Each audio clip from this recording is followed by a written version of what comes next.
Video बघितल्यावरती कळतं. आणि नंतर कोणता दबाव, काय देवाणघेवाण झाली, मी त्याच गावातला आहे. ज्या गावच्या बुरी त्याच गावच्या बाबळी. अजून काय समोर आणलं तर विधानसभा अध्यक्षांना राजीनामा द्यावा लागेल, एवढं सांगतो. माझाही जन्म कर्म अलिबागचाच आहे, त्याच भागातला आहे. माझ्याकडे जास्त माहिती आहे काय आहे ते.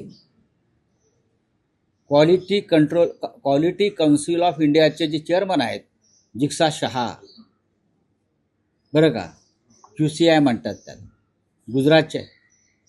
त्यांनी अलिबागमध्ये किती एकर जमीन अलीकडच्या काळात खरेदी केली आहे जिक्सा शहानी, आणि त्याची दलाली कोण करत होतं, अख्खा अलिबाग हे गुजरात लॉबीच्या ताब्यात द्यायचं सूत्र कोण हलवत आहे, माझं तोंड उघडायला लावू नका.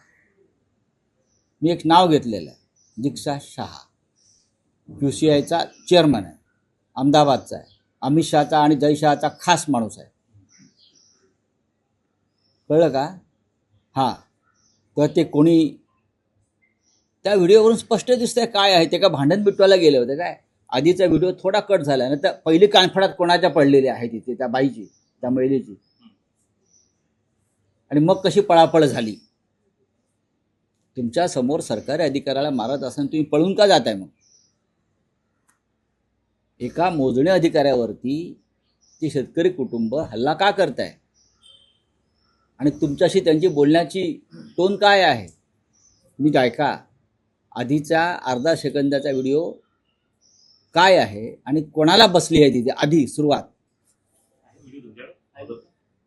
मी काय म्हणालो की तुम्हाला राजीनामा द्यावा लागेल.